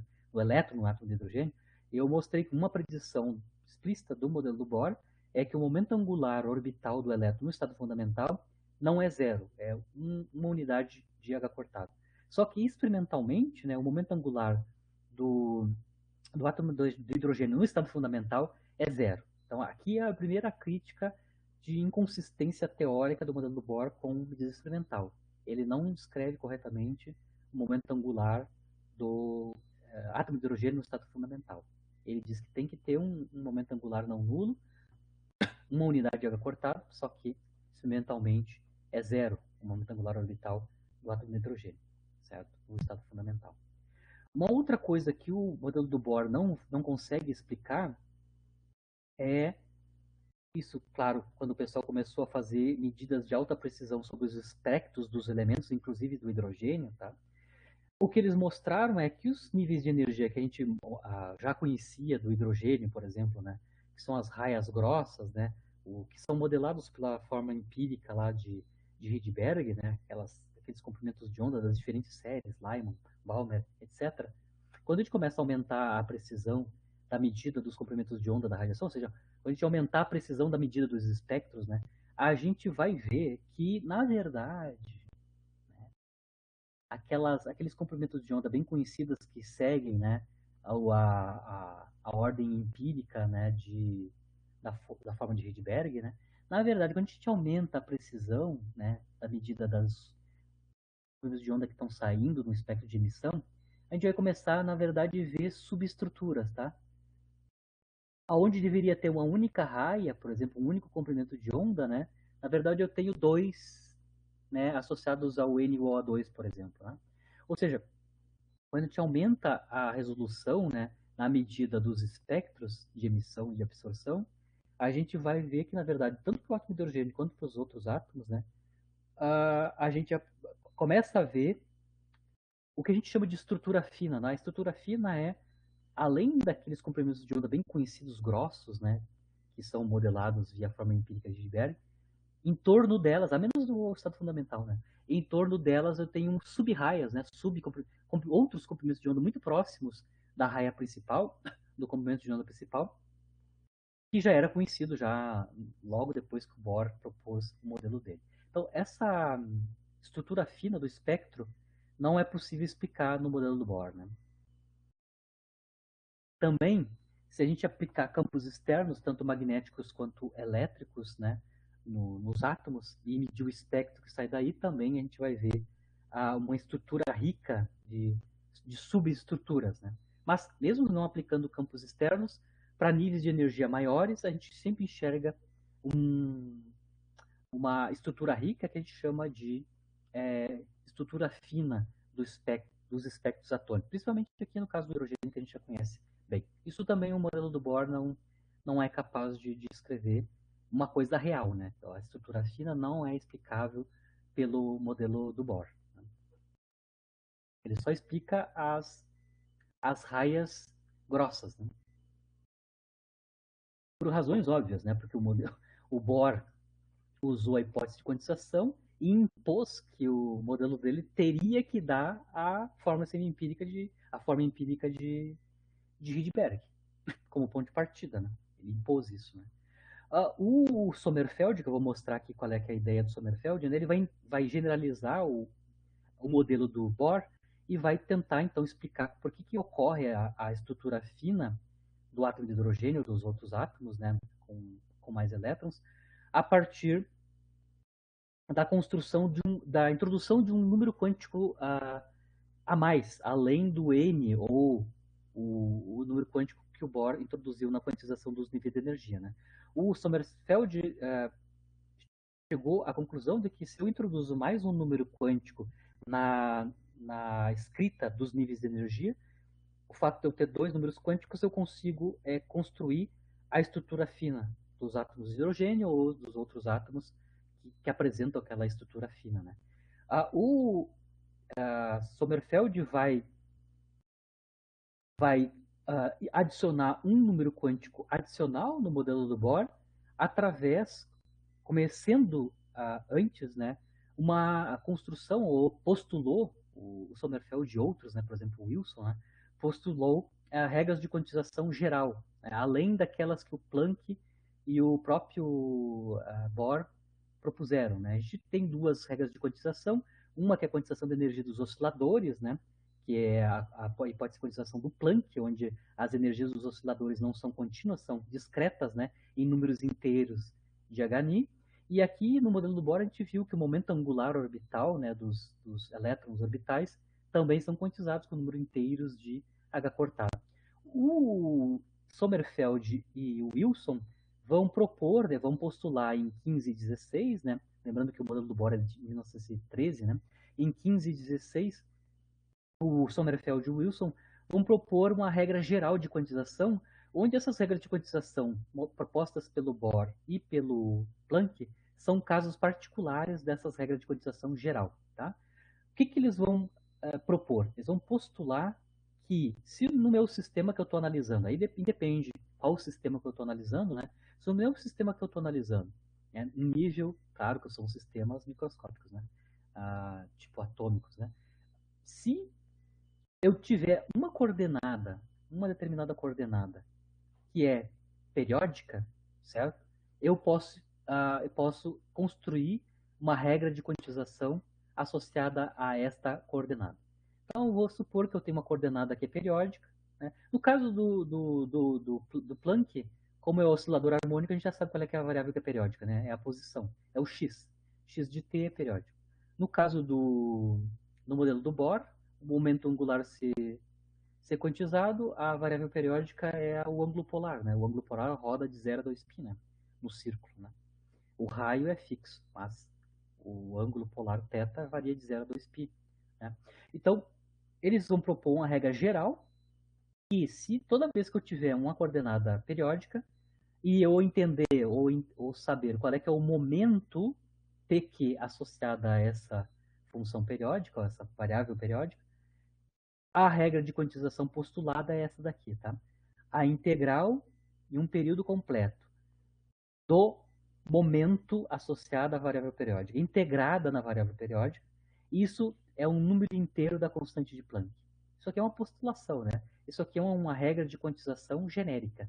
Toda vez que eu tiver uma coordenada periódica, eu vou analisar qual é, que é o momento associado a essa coordenada periódica e eu vou ter uma regra de quantização geral associada a essa variável periódica, que é a integral no período completo de pq dq, nos dá um número inteiro, e esse número inteiro é um número quântico, né? É o número quântico associado à variável periódica Q, né? Que eu estou chamando de nq, vezes h, certo? Onde que n de Q é um inteiro, obviamente, né? A gente pode mostrar que isso é verdade, né? Essa regra geral recai, como casos particulares, a quantização do momento angular e a quantização das energias dos osciladores unidimensionais do Planck. Vamos começar com o caso dos osciladores harmônicos, né? Unidimensionais, que modelam os átomos lá no modelo do Planck, né? Quando a gente analisou a radiação de corpo negro, né? A gente sabe que a energia mecânica do oscilador é unidimensional, né? A dependência no momento, né? Momento linear associado à direção x, né? É p quadrado sobre 2m, esse é o termo da energia cinética, né? Mais a energia potencial, que a energia potencial é elástica, né? A energia potencial elástica é quadrática na posição, né? E a normalização aqui da energia potencial é basicamente 1/2 massa vezes a frequência angular de oscilação ao quadrado. Lá na mecânica clássica a gente já conhece que para o oscilador harmônico unidimensional os caminhos de fase, né? Ou seja, os caminhos de fase são os caminhos no espaço de momento versus posição, né? Os caminhos de fase para os osciladores unidimensionais são elipses, né? Para cada energia mecânica conservada, o caminho de fase para esse oscilador harmônico são elipses, né? Basicamente, lá na mecânica clássica, a gente consegue mostrar, né, que a elipse no espaço de fase tem esta cara, né? Obviamente eu tenho uma elipse, então a equação de elipse no espaço de x versus p, né? P de x, né? E os semi-eixos, lá na mecânica clássica, a gente prova explicitamente, né, que os semi-eixos dessa elipse, semi-eixos A e B da elipse, no espaço de fase dos osciladores harmônicos unidimensionais, são diretamente proporcionais, tanto o semi-eixo A como o semi-eixo B, são proporcionais à raiz quadrada da energia mecânica conservada. Então, para cada condição inicial, para cada energia mecânica do sistema, eu tenho um caminho de fase diferente, né? Caminho de fase diferente para aquele oscilador harmônico, né? Explicitamente aqui no caso do oscilador harmônico unidimensional, a gente já sabe quem é a coordenada periódica na ideia, na regra de quantização geral do Wilson Sommerfeld, né? A coordenada periódica é a posição x, né? Que oscila, né? A partícula oscila em um meio período, na metade de um período, entre menos A e A, onde A é a amplitude de oscilação, né? Mas a gente entende quem é a variável periódica, né? No oscilador harmônico, a variável periódica é a posição x da partícula, né? A gente consegue até resolver o movimento, né? X de t é periódico no tempo, né? O momento associado a essa variável periódica, obviamente, está claro quem é, né? É o momento linear, né? O momento linear px, certo?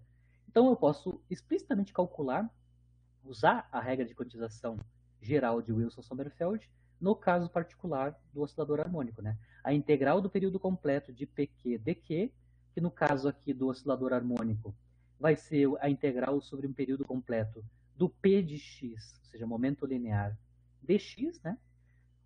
A integral de p dx, como a gente sabe o caminho de fase, é uma elipse, né? Calcular essa integral, né? Calcular essa integral. Vejam bem aqui, essa equação me dá quanto é que vale p de x como função de x, né? A curva é uma elipse. Se eu calcular esta integral sobre um período completo, basicamente é calcular a área da elipse, né? Calcular a integral de p de x sobre todo x sobre um período é calcular a área da elipse. Uma área de elipse é conhecida, né? A área de elipse é π vezes o produto dos semi-eixos da elipse, né? Mas aqui no oscilador harmônico, lá da mecânica clássica, a gente conhece qual é que é a dependência dos semi-eixos da elipse em termos da energia mecânica, né? Mostrei aqui explicitamente, né? Então, a integral do p de x dx é esta quantidade aqui. A gente consegue mostrar, né, que o que sobra aqui no final das contas, né, quando a gente multiplica as raízes, lá, e corta o que tem que cortar aí, a gente mostra que sobra como essa integral aqui, que é basicamente a integral da elipse, é 2π a energia dividido pela frequência angular de oscilação. Lembrando que a frequência angular de oscilação, frequência angular de oscilação ômega c, de oscilação do oscilador, é 2π vezes a frequência de oscilação em Hertz.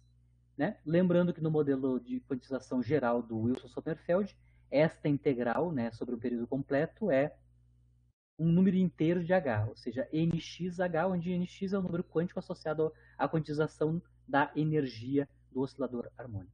Vocês conseguem ver claramente, claro, cancelando os dois π aqui, né, que a energia, né, é justamente o número inteiro de Hν, certo? Onde nx é um número inteiro, ou seja, a gente recobre a regra de quantização dos osciladores do Planck. No caso do modelo do Bohr, onde eu tenho uma partícula orbitando com um momento angular constante, né, em torno do núcleo, isso a gente chama de rotor rígido, né? Ou seja, uma partícula girando numa órbita circular com um momento angular constante, né? Certo? Se a gente aplicar no modelo do Bohr, que é o caso do rotor rígido, né, a regra geral de Wilson-Sommerfeld, ou seja, onde a integral num período do momento associado à variável periódica dq, né, integrada nessa variável periódica, tem que ser um número inteiro de H. No caso aqui, a gente identifica que no caso do rotor rígido, ou seja, no movimento circular do elétron em torno do próton, no caso do átomo de hidrogênio, ou em torno do núcleo, né, a variável periódica é o θ, é o ângulo polar θ, né? Lembram que, na mecânica clássica, né, o movimento de uma partícula sujeita à força central sempre é num plano perpendicular ao momento angular. Certo?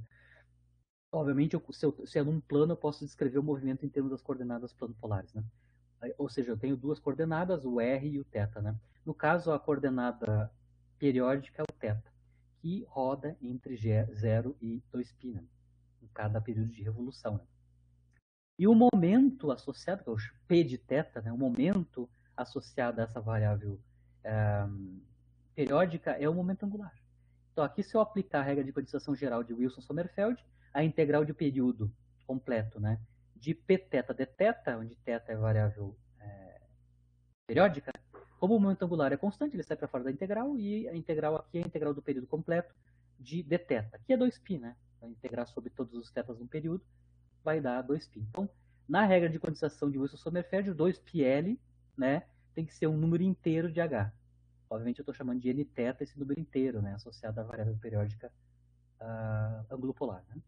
Tá aqui de novo, né, lembrando quem é o H cortado é H sobre 2π, né? A gente consegue mostrar aqui que a regra de quantização geral de Wilson-Sommerfeld recai na quantização do momento angular do modelo do Bohr, né, onde o nθ faz o papel do número quântico principal n, lá no modelo do Bohr, onde o nθ, então, vai, claro, de 1 a infinito, né, inteiros. Né? Aqui que vai entrar a jogada nova do Sommerfeld para tentar descrever a estrutura fina, né?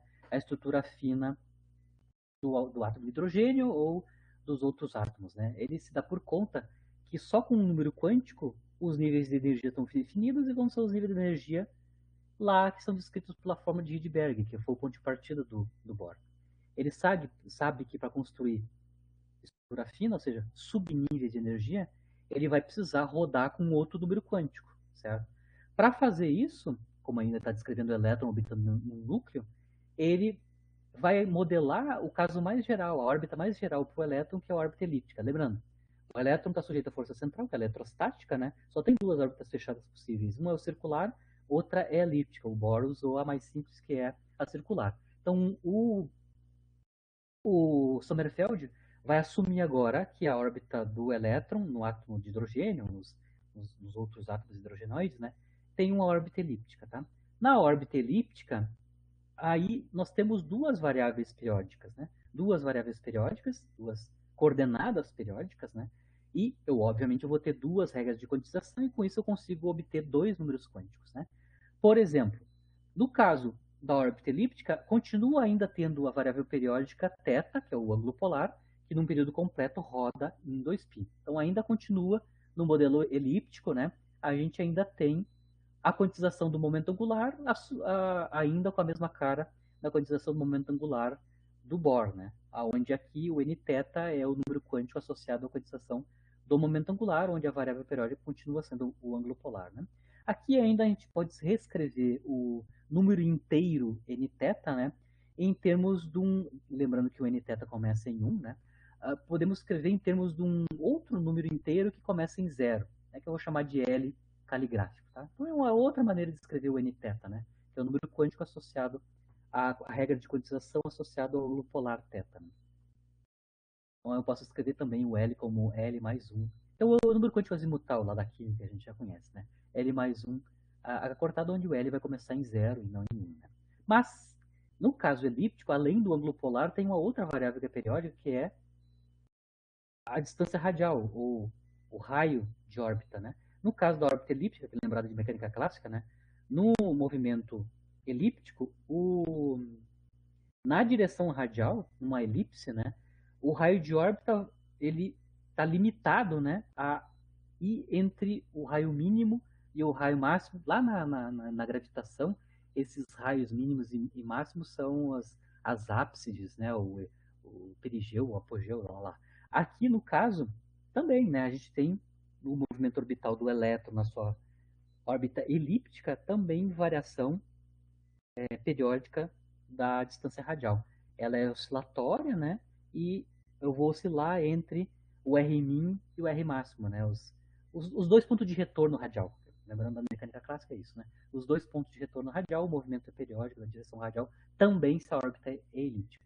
Com isso, ele obtém um novo número quântico, né? Se a distância radial também é uma variável periódica, eu vou ter um momento associado a essa variável periódica, o P de R, né? E eu vou ter uma regra de quantização associada a essa distância radial. Ou seja, eu tenho essa integral de período completo do P de R dr, é um número quântico, né? Que eu vou chamar de NR, vezes H cortado, certo? Então aqui ele tem dois números quânticos e não um. Ele tem o nθ, ou L, né? E o nr, dois números quânticos, né? Obviamente ele vai identificar que o número quântico principal que o Bohr usa é a soma desses dois números quânticos, o nθ e o nr. Obviamente, quando, no caso do modelo do Bohr, a órbita é circular, o nr não existe, né? Eu tenho só o nθ, e no caso do Bohr, o número quântico principal, o n, é justamente o número quântico nθ na regra de quantização geral de Wilson-Sommerfeld. Né? Basicamente, ele tem dois números quânticos para brincar, né? O L, ou o nθ, e o nr. E a soma desses dois números quânticos dá o número quântico principal. Mas a ideia principal, chave, é que agora ele pode rodar com dois números quânticos. Né? Aqui, ele ainda consegue mostrar que esses dois números quânticos não são independentes, né? Ele calcula explicitamente essa regra de quantização para a parte radial, usando mecânica clássica, né? Então ele vai fazer uma integral num período completo do P de R, o momento radial, né? O momento na direção radial, integrado sobre as distâncias radiais dentro de um período, né? Isso ele consegue mostrar em mecânica clássica que isso é duas vezes a integral do R mínimo e o R máximo, que são as ápsides, né? E aqui o P de R, ele seja, o momento linear na direção radial, é escrito em termos do momento. O que está aqui dentro dessa raiz quadrada basicamente é a energia mecânica menos a energia potencial efetiva lá na mecânica clássica, né? A energia potencial efetiva envolve o momento angular conservado e a energia potencial realística, que é a energia potencial eletrostática, né? Ele calcula explicitamente essa integral na distância radial, faltou o dr aqui, né? Ela é analítica, né? Isso vai dar 2π vezes L, A sobre B menos 1, ou seja, ele consegue escrever o resultado dessa integral em termos dos semi-eixos da elipse, né? Menos 1. Isso é igual a NR vezes H. Essa informação aqui, como ela é escrita, essa integral, em termos dos semi-eixos, né, da elipse, e aqui aparece explicitamente o momento angular, e o momento angular é quantizado na direção θ, né? Direção angular. O Sommerfeld consegue mostrar que os dois números quânticos, o NR e o Nθ, não são independentes, certo? O momento angular L é Nθ H cortado, que é a regra de primeira quantização igual ao Bohr. Mas o L também é escrito em termos do NR, H e os semi-eixos A e B da elipse. Vocês lembrarem, o L vai ser H cortado dividido por A sobre B menos 1. Isso significa que os dois números quânticos, né, não são independentes. Ele consegue mostrar claramente aqui, né, que eles não são independentes. A relação entre eles é a razão entre os semi-eixos da elipse. Certo? A razão A sobre B, que são as razões entre os semi-eixos da elipse, dependem da soma dos dois números quânticos que ele construiu, o Nθ e o Nr dividido por Nθ. Se eu quiser escrever em termos do número quântico principal do Bohr, né, os dois números quânticos, o N e o Nθ, não são independentes, né, eles dependem da razão dos semi-eixos da elipse. Né? O Sommerfeld fez a conta dos níveis de energia no caso não relativístico, como o Bohr fez. Ele mostrou que os níveis de energia que ele obtém, certo, são dependentes da soma dos números quânticos Nr e Nθ ao quadrado. Ou seja, ele obtém os mesmos níveis de energia que o Bohr obtém no modelo dele. Ou seja, ele fez toda essa, né, construção, órbitas elípticas, recálculo introduziu um número quântico adicional, mas só que no final das contas, no modelo não relativístico, os níveis de energia continuam dependentes de um único número quântico, que é o número quântico principal. Ou seja, os níveis de energia, apesar de depender de dois números quânticos, o Nr e o Nθ, é tal que, no limite, na conta não relativística que ele fez, que é a mesma dependência que o Bohr obteve. Aí deu com os burros na água. Né? O Sommerfeld vai entender que ele obteve o mesmo resultado do Bohr porque ele está utilizando uma aproximação não relativística para a órbita do elétron em torno do núcleo. O Sommerfeld, então, vai recalcular os níveis de energia usando as expressões relativísticas, né, para as energias dos elétrons, do núcleo e assim por diante. Né? Eu não vou entrar em detalhes aqui, não é o nosso objetivo, mas quando ele calcula o mesmo modelo de órbita elíptica, no caso, num tratamento relativístico, né, para o elétron orbital, aí sim ele consegue obter uma expressão para os níveis de energia que dependem de dois números quânticos, né, o N e o L, separadamente. Eu estou só colocando aqui a expressão para vocês entenderem qual é que é a cara, né, dos níveis de energia no modelo Sommerfeld, a versão relativística. Né? Agora ele consegue mostrar que os níveis de energia dependem independentemente, depende ao mesmo tempo, né, de dois números quânticos, né, o N e o L, né? Ou do Nθ e do Nr, da maneira que a gente escreveu ali, certo? Os níveis de energia são proporcionais à energia de repouso do elétron e desses dois números quânticos, né? O número quântico principal, original do Schrödinger, do Bohr, e o número quântico L, que começa em zero, né? L igual a zero, assim por diante, né?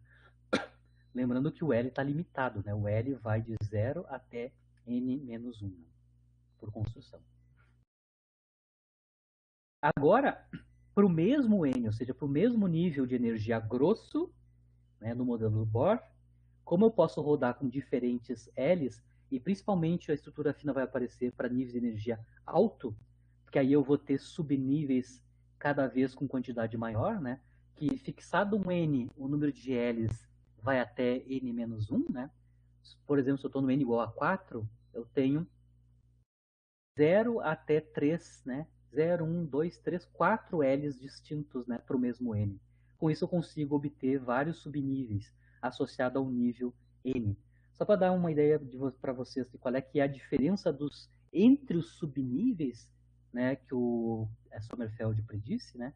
Se eu pegar, por exemplo, o N igual a 2, que é o primeiro nível acima do fundamental, né, e usar os dois valores possíveis para o L, né, nessa expressão dele, ou seja, usar N igual a 2 e os dois valores possíveis para L, né, onde L vai de 0 até N-1, então para N igual a 2 só tem dois valores possíveis, né, 0 e 1.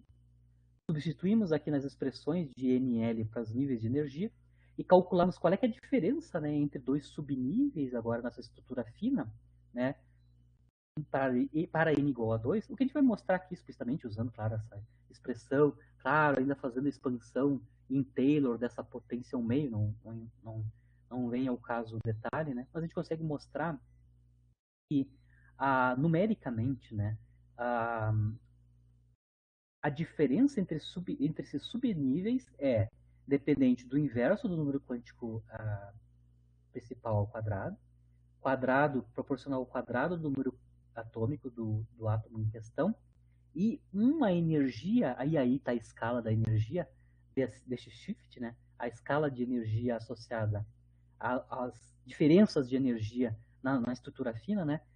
A gente tem o 13,6, que é a energia do estado fundamental do hidrogênio, né? Multiplicado por 10 na menos 5, né? Ou seja, esse ΔE aqui, para fins práticos, para qualquer Z e para qualquer N, principalmente para N's grandes, né, é muito pequenininho, e aí realmente a gente consegue ter uma estrutura fina, né, em torno da raia principal, do comprimento de onda grosso, a gente tem subestruturas, né, que é a estrutura fina desses átomos, né, para N igual a 2 em diante, via modelo Sommerfeld. O modelo Sommerfeld consegue descrever a estrutura fina. Aqui eu coloquei de novo, né, a referência se vocês querem dar uma olhada sobre o modelo do Sommerfeld com mais detalhes, né? Isso quando em 2016, quando fechou 100 anos, né, do paper do Sommerfeld, teve um artigo lá na Revista Brasileira de Ciência e Física que tratou os 100 anos do átomo de Sommerfeld, onde contém todos esses detalhes da conta relativística em detalhamento e assim por diante, né? E o caso não relativístico que recai no modelo do Bohr original. Então, a estrutura fina, como eu mostrei para vocês, né, o modelo do Sommerfeld é capaz de, de predizer, então ele vai além do modelo do Bohr, né, com órbita elíptica, com descrição relativística, né, ele consegue descrever todos esses subníveis, né, ou essa estrutura fina dos átomos, né, e também ele consegue identificar um pouquinho, do ponto de vista empírico, né, a transições que não ocorrem. Como eu tinha comentado com vocês um pouquinho antes, né, hoje em dia, na mecânica quântica ondulatória, por exemplo, conhecida, a gente consegue calcular qual é que é a probabilidade de uma transição específica, né?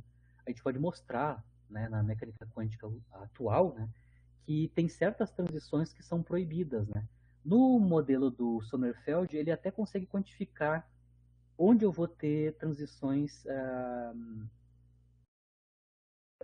permitidas e as proibidas, né? As permitidas são tais que a diferença entre o número quântico n-teta, né, na transição inicial para a final, seja mais ou menos 1. Se essa diferença dos n-tetas no início e no fim forem diferentes de mais ou menos 1, essa transição é proibida. Então ele vai muito além do modelo do Bohr, no sentido que ele consegue descrever corretamente a estrutura fina e também nos dá, quantifica, né, em que condições ou em que números quânticos estão ocorrendo as transições permitidas, né? E quais vão ser as transições proibidas, né? Isso o modelo do Bohr não tem como fazer. Né?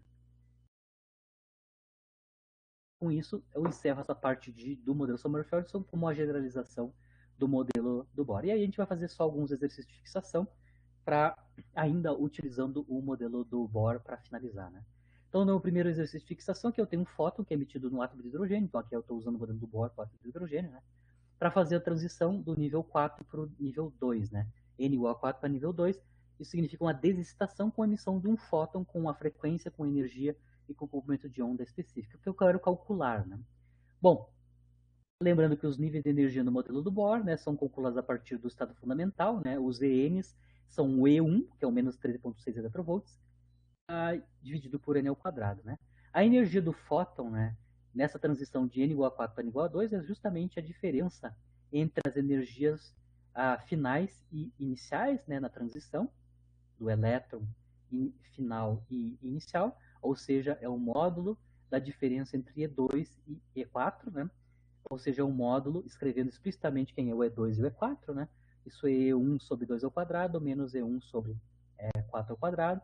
Isso a gente consegue mostrar que isso é proporcional ao módulo da energia do estado fundamental, que é o 3,6 electrovolts, e uma fração racional que é dado por o 1 sobre 4 menos 1 sobre 16, né? Que nos dá 3,16avos, né? Então a energia do fóton emitido na transição N igual a 4 para N igual a 2 é 3,16avos de 13,6 electrovolts. Isso nos dá, então, 2,55 electrovolts. Né? Se eu quiser calcular a energia, é trivial, né? A frequência, né? A frequência desse fóton é a energia dele dividido por H, né? Como a gente calculou a energia, é só dividir pela constante de Planck em unidades, claro, de electrovolts, né? Que é 4,136, 10 a menos 15 electrovolts vezes segundo. Com isso, a gente obtém a frequência em Hz, né? Inverso de segundo. Isso dá 6,15 10 na 14 Hz para a frequência desse fóton emitido na interação, na desexcitação do elétron do 4 para o 2. Né? Comprimento de onda é C sobre Ni, né? Explicitamente, C é a velocidade da luz, a frequência de obter em Hz, faz a razão, calcula em 100 metros, a gente vai ver que é 488 nanômetros, né? Nano 10 a menos 9. Aqui eu vou analisar explicitamente as transições que geram a série de Balmer, né? Onde a gente sabe que na série de Balmer o nível de energia de chegada na desexcitação é o N igual a 2. Todas as transições para os níveis superiores de N igual a 2 até o N igual a 2 vão dar todos os comprimentos de onda da série de Balmer. Né?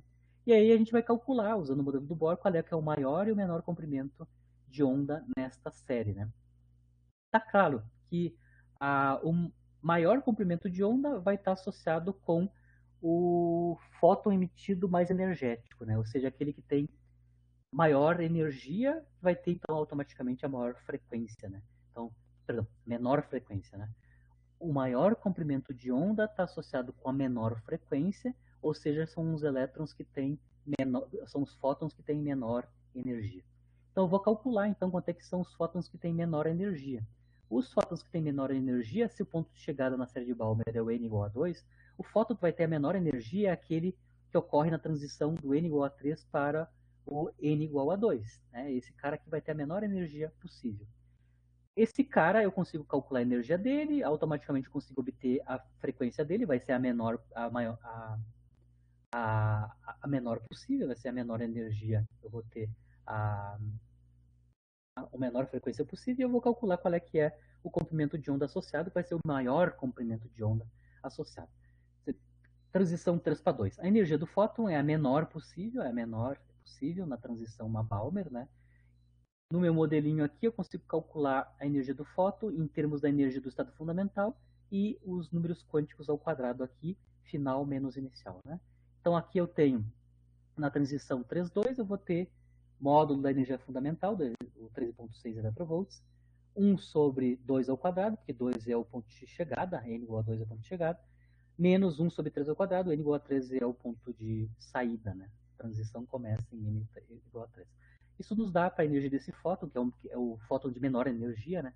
Isso vai nos dar 5,36 avos vezes 13,1 electrovolts, né?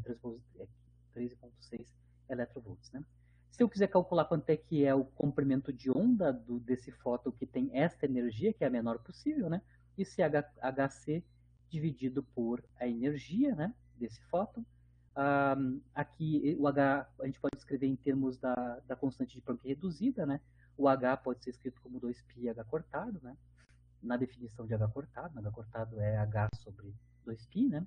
E aí a gente pode então calcular o comprimento de onda, que é o menor, que é o maior possível, porque a frequência vai ser a menor possível, porque esse cara é o menos energético, é o fóton menos energético. Né? Aqui eu estou colocando explicitamente quanto é que é a constante H cortado C em electrovolts, né? É o 1973 electrovolts angstrom, e aqui é a energia que a gente calculou, né? Que é 5,36 avos do 13,6 electrovolts. Com isso a gente consegue mostrar que o maior comprimento de onda, que está associado ao fóton de menor energia na transição na série de Balmer, é 656 nanômetros. Do ponto de vista contrário, se eu quero calcular o menor comprimento de onda, eu tenho que achar quanto é que é o fóton com maior energia. O fóton com maior energia vai ocorrer com transições de n tendendo ao infinito, né, n infinito, para n igual a 2, que é o ponto de chegada para a série de Balmer. Né? Então, a energia do fóton mais energético, que tem a maior frequência, vai ter o menor comprimento de onda automaticamente. Repetindo o procedimento, só que agora o n de saída é infinito, né? A gente já consegue calcular qual é, que é a energia do fóton mais energético na série de Balmer, é 1/4 do 13,6 electrovolts, né? Automaticamente a gente consegue calcular qual é, que é o menor comprimento de onda, né? Isso é 2πh cortado C dividido pela energia do fóton mais energético, né? Substituindo novamente, né, os valores das energias, que é 1/4 do 13,6 electrovolts, a gente consegue mostrar que o comprimento de onda limite, que é o comprimento de onda menor na série de Balmer, é 365 nanômetros. Então, o menor comprimento de onda corresponde a transições do infinito até o n igual a 2, e os maiores comprimentos de onda, ou maior comprimento de onda, vem em transições contíguas, né, ao 3 para o 2. Aqui eu estou mostrando explicitamente como a série de Balmer corresponde à parte visível da radiação eletromagnética, né? Aqui eu estou mostrando qual é que são as cores nessas transições que a gente está analisando, por exemplo. Né? A gente analisou o 3,2, que é o maior comprimento de onda, né? No vermelho, cor vermelha, o 4 para 2 dá o verde, o 5 para o 2 dá o azul, o 6 para o 2 dá o violeta, e tem outras que vai aqui até o limite de 365, né, que é o limite da série, que já está aqui na região do ultravioleta, né, explicitamente. E o meu último exercício de fixação, aqui que eu tenho o átomo de hidrogênio, que está inicialmente no estado fundamental, ele está no n igual a 1, né, e ele vai ser excitado até absorvendo o fóton, né, e vai até o nível de energia N4. Então aqui eu estou com excitação do átomo de hidrogênio do estado fundamental para um estado excitado, que é o N igual a 4. Depois ele se desexcita, né, isso é chamado de emissão espontânea, né. Eu quero calcular, então, primeiro, qual é que é a energia desse fóton absorvido para eu passar de 1 para 4, na excitação. E depois eu vou calcular quais são os diferentes tipos de desexcitação, né? Como é que eu transito de volta para o estado fundamental para as várias possibilidades partindo de n igual a 4. Então a primeira conta aqui é qual é que é a energia do fóton que foi absorvido, de maneira que eu transite do estado fundamental para o estado n igual a 4. Né? Basicamente a energia desse fóton absorvido tem que ser igual à energia associada a esses dois níveis, né? O 1 e o 4. Né? Aqui, basicamente, é a diferença entre o N final, a energia do N final menos a energia com N inicial, escrito em termos da energia do estado fundamental, e os números quânticos, né? E os números quânticos explícitos, né? O de partida e o de chegada. Sempre na minha anotação, partida, chegada. Isso dá 15/16 avos para essas transições, né? Multiplicadas por o menos E1. O E1 é o menos 13,6 electrovolts, né? Se eu quero calcular qual é que é a frequência desse fóton absorvido, é a frequência associada à transição 4,1, que é basicamente a energia do fóton absorvido dividido por H de Planck, né? H de Planck. Calculamos explicitamente quanto é que é E1 multiplicado por 16 avos, né, em unidade de electrovolts, e escrevemos a constante de Planck em unidade de electrovolts. A frequência desse fóton absorvido, então, é 3,08 10 na 15 Hz. Excitamos, né, de fundamental, absorvendo esse fóton, e ele está no n igual a 4. Vai fazer agora a emissão espontânea, né? Só que na desexcitação do n igual a 4 de volta para o fundamental, tem várias possibilidades. Várias possibilidades. Por exemplo, aqui eu estou dizendo qual é que é as possibilidades que a gente pode ter na transição do 4 para o 1, né? A gente pode ir direto, né? Pode ir direto do 4 para o 1, é essa linha aqui, né? Emissão espontânea do 4 direto para o 1. Isso é uma possibilidade. Uma outra possibilidade é do 4 para o 2 e do 2 para o 1. 4 para o 2, 4 para o 2, que é este cara aqui, e depois do 2 para o 1. Certo? Também posso ter do 4 para o 3 e do 3 para o 1. E também a gente pode ter de 4 para o 3, do 3 para o 2 e do 2 para o 1. Então, ou seja, a desexcitação do n igual a 4 para n igual a 1, para o estado fundamental, pode se dar de várias maneiras. A probabilidade de ocorrer de uma maneira ou outra, o modelo do Bohr não é capaz de dizer. A mecânica quântica atual, sim. Inclusive, se é proibido, é permitido. Né? Mas as frequências dos fótons que vão ser emitidos nessas transições, a gente consegue calcular explicitamente no modelo do Bohr. A transição direta de 4 para 1 é a mesma frequência do fóton que foi absorvido de 1 para 4. Exatamente a mesma. Né? A transição a frequência do fóton emitido quando passa de 4 para 1 é a mesma frequência do fóton de 1 para 4. Né? É o 308 10 na 15 Hz. As transições entre níveis intermediários a gente já sabe calcular. A frequência na emissão do partido do NI para chegar no NF, basicamente é a energia associada ao fóton para ir de NI até NF dividido por H de Planck. Né? Essa energia do fóton basicamente é a diferença das energias, né, do estado NF para o estado NI. A gente pode escrever a diferença dos estados em termos dos números quânticos, né, de partida inicial e de chegada. Né? Essa razão E1, módulo de E1 por H, já é conhecida. Né? É o 13,6 electrovolts dividido pela constante de Planck, né, em unidades de electrovolts.